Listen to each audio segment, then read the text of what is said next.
Kita beli sesuatu ke mall kena pajak, lewat jalan kena pajak, isi bahan bakar kena pajak, gaji belum dinikmatin kena pajak. Kita, ini bayangin ini, semua dipajaki. Bangun rumah kena pajak, perbaikan rumah kena pajak, semua dipajakin kita. Tapi timbal balik kita apa?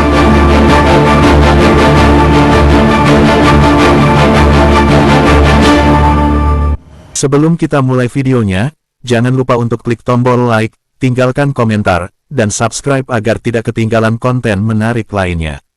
Yuk langsung saja kita simak videonya.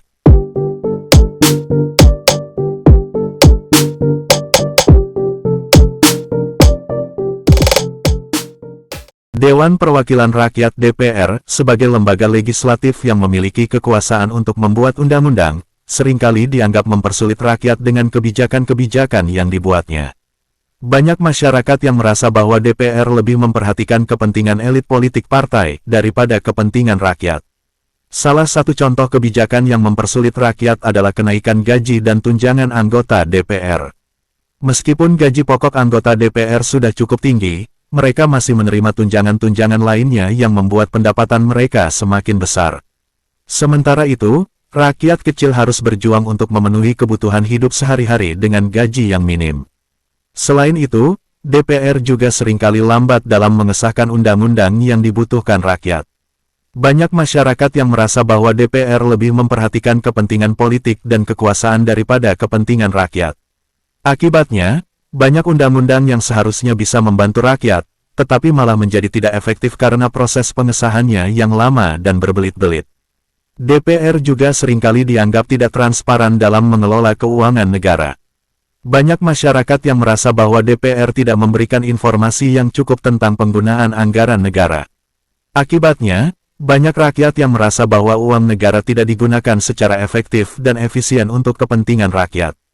Dalam beberapa tahun terakhir, DPR juga telah membuat beberapa kebijakan yang kontroversial dan mempersulit rakyat. Contohnya adalah kebijakan tentang kenaikan harga bahan bakar minyak (BBM) yang berdampak pada kenaikan harga kebutuhan pokok. Banyak masyarakat yang merasa bahwa kebijakan ini tidak adil dan memberatkan rakyat kecil.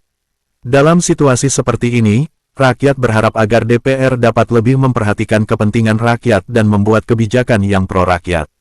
DPR harus lebih transparan dalam mengelola keuangan negara dan lebih responsif terhadap kebutuhan rakyat.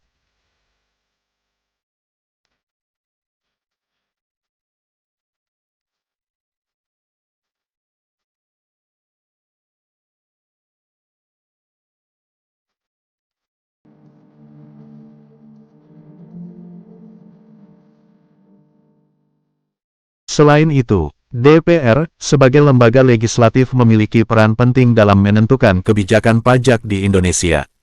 Pajak adalah salah satu sumber pendapatan negara yang digunakan untuk membiayai berbagai program dan kegiatan pemerintah. Namun, banyak masyarakat yang merasa bahwa pajak yang dibebankan kepada rakyat terlalu tinggi dan memberatkan. DPR telah membuat beberapa kebijakan pajak yang kontroversial dan mempersulit rakyat. Contohnya adalah kenaikan tarif pajak pertambahan nilai (PPN) yang berdampak pada kenaikan harga barang dan jasa. Banyak masyarakat yang merasa bahwa kebijakan ini tidak adil dan memberatkan rakyat kecil. Selain itu, DPR juga telah membuat kebijakan pajak yang kompleks dan sulit dipahami oleh rakyat. Banyak masyarakat yang merasa bahwa sistem pajak di Indonesia terlalu rumit dan membingungkan. Akibatnya, banyak rakyat yang tidak memahami hak dan kewajiban mereka sebagai wajib pajak. DPR juga seringkali dianggap tidak transparan dalam mengelola pendapatan pajak. Banyak masyarakat yang merasa bahwa pendapatan pajak tidak digunakan secara efektif dan efisien untuk kepentingan rakyat. Akibatnya, banyak rakyat yang merasa bahwa pajak yang mereka bayar tidak memberikan manfaat yang signifikan bagi mereka. Dalam beberapa tahun terakhir, DPR telah berupaya untuk meningkatkan pendapatan pajak dengan cara memperluas basis pajak dan meningkatkan tarif pajak. Namun, banyak masyarakat yang merasa bahwa kebijakan ini tidak adil dan memberatkan rakyat kecil.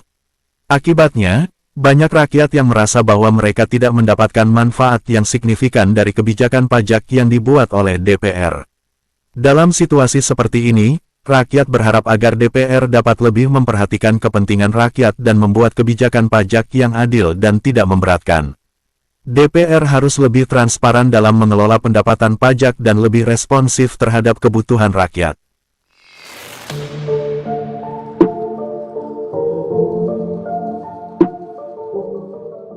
Korupsi adalah kejahatan yang sangat merugikan masyarakat dan negara. Salah satu contoh korupsi yang paling memprihatinkan adalah korupsi yang dilakukan oleh tikus berdasi, yaitu pejabat atau pegawai negeri yang seharusnya menjadi pelayan masyarakat, tetapi malah melakukan kejahatan dengan memanfaatkan jabatan dan kekuasaan mereka untuk memperkaya diri sendiri.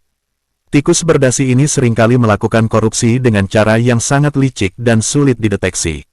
Mereka menggunakan berbagai cara untuk menyembunyikan kejahatan mereka, seperti memalsukan dokumen, membuat transaksi yang tidak transparan, dan lain-lain. Korupsi yang dilakukan oleh tikus berdasi ini memiliki dampak yang sangat besar pada masyarakat dan negara. Mereka menyebabkan kerugian finansial yang sangat besar, merusak kepercayaan masyarakat terhadap pemerintah, dan menghambat pembangunan negara. Selain itu, korupsi yang dilakukan oleh tikus berdasi ini juga memiliki dampak yang sangat besar pada kehidupan sehari-hari masyarakat. Mereka menyebabkan harga barang dan jasa menjadi lebih mahal, menghambat akses masyarakat terhadap layanan publik, dan lain-lain. Dalam beberapa tahun terakhir, telah banyak kasus korupsi yang melibatkan tikus berdasi yang terungkap dan diproses hukum. Namun, masih banyak kasus korupsi yang belum terungkap dan masih banyak tikus berdasi yang belum tertangkap. Untuk memberantas korupsi yang dilakukan oleh tikus berdasi, perlu dilakukan upaya yang serius dan berkelanjutan. Pemerintah dan masyarakat harus bekerja sama untuk menciptakan sistem yang transparan dan akuntabel, serta meningkatkan kesadaran masyarakat tentang bahaya korupsi. Dengan demikian, kita dapat menciptakan masyarakat yang lebih adil dan sejahtera, serta mengurangi dampak negatif korupsi pada masyarakat dan negara.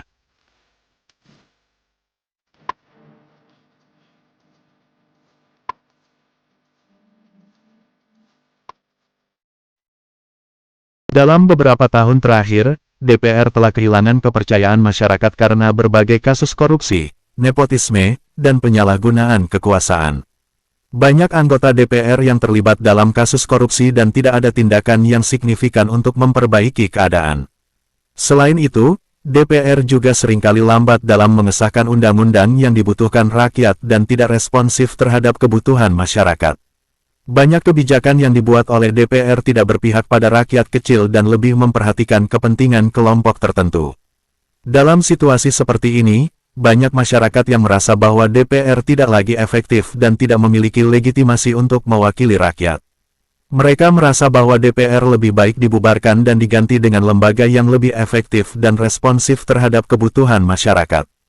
Pembubaran DPR dapat menjadi kesempatan untuk menciptakan lembaga legislatif yang baru dan lebih baik. Lembaga yang baru dapat dirancang untuk lebih transparan, akuntabel, dan responsif terhadap kebutuhan masyarakat. Namun, pembubaran DPR juga memiliki risiko dan tantangan. Perlu dilakukan proses yang transparan dan partisipatif untuk menciptakan lembaga legislatif yang baru dan lebih baik. Selain itu, perlu dilakukan upaya untuk meningkatkan kesadaran masyarakat tentang pentingnya lembaga legislatif yang efektif dan responsif. Dalam beberapa tahun terakhir, telah banyak diskusi tentang reformasi politik dan perbaikan sistem pemerintahan. Pembubaran DPR dapat menjadi salah satu opsi untuk memperbaiki sistem pemerintahan dan menciptakan lembaga legislatif yang lebih efektif dan responsif terhadap kebutuhan masyarakat.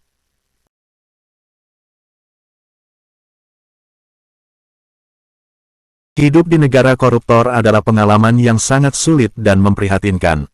Korupsi telah merusak hampir semua aspek kehidupan, mulai dari pemerintahan hingga kehidupan sehari-hari masyarakat. Korupsi telah menyebabkan kemiskinan, kesenjangan, dan ketidakadilan yang meluas. Masyarakat hidup dalam ketakutan dan ketidakpastian, karena korupsi telah merusak kepercayaan terhadap lembaga pemerintahan dan penegak hukum. Banyak masyarakat yang merasa bahwa mereka tidak memiliki akses yang sama terhadap kesempatan dan sumber daya, karena korupsi telah menciptakan sistem yang tidak adil dan diskriminatif. Korupsi juga telah merusak ekonomi negara, karena banyak sumber daya yang seharusnya digunakan untuk pembangunan dan kesejahteraan masyarakat, tetapi malah digunakan untuk kepentingan pribadi dan kelompok tertentu. Akibatnya, Banyak masyarakat yang menderita kemiskinan dan kesulitan untuk memenuhi kebutuhan dasar mereka. Selain itu, korupsi juga telah merusak moral dan nilai-nilai masyarakat. Banyak masyarakat yang merasa bahwa korupsi adalah hal yang normal dan dapat diterima, karena mereka melihat bahwa banyak pejabat dan penguasa yang melakukan korupsi dan tidak ada tindakan yang signifikan untuk menghentikannya. Dalam situasi seperti ini, banyak masyarakat yang merasa bahwa mereka tidak memiliki harapan untuk menciptakan perubahan yang signifikan. Mereka merasa bahwa korupsi telah menjadi bagian dari sistem yang tidak dapat diubah, dan bahwa mereka harus hidup dengan keadaan yang tidak adil dan tidak merata. Namun, masih ada harapan untuk menciptakan perubahan yang signifikan. Banyak masyarakat yang telah berjuang untuk menghentikan korupsi dan menciptakan sistem yang lebih adil dan transparan. Mereka telah menggunakan berbagai cara, mulai dari demonstrasi damai hingga kampanye kesadaran masyarakat, untuk menciptakan perubahan yang signifikan. Dalam beberapa tahun terakhir, telah banyak kemajuan yang telah dicapai dalam upaya menghentikan korupsi dan menciptakan sistem yang lebih adil. Banyak lembaga anti korupsi yang telah dibentuk, dan banyak kasus korupsi yang telah diungkap dan diproses hukum. Namun, masih banyak pekerjaan yang harus dilakukan untuk menciptakan sistem yang lebih adil dan transparan. Perlu dilakukan upaya yang berkelanjutan dan komprehensif untuk menghentikan korupsi dan menciptakan masyarakat yang lebih adil dan sejahtera. Dengan demikian, kita dapat menciptakan masa depan yang lebih cerah dan lebih adil bagi generasi yang akan datang. Oke guys, itu dia video kita kali ini. Jangan lupa kasih like kalau kalian suka, tulis komentar di bawah, dan share ke teman-teman kalian. Subscribe juga biar kita makin semangat bikin kontennya. Sampai jumpa di video berikutnya, bye-bye.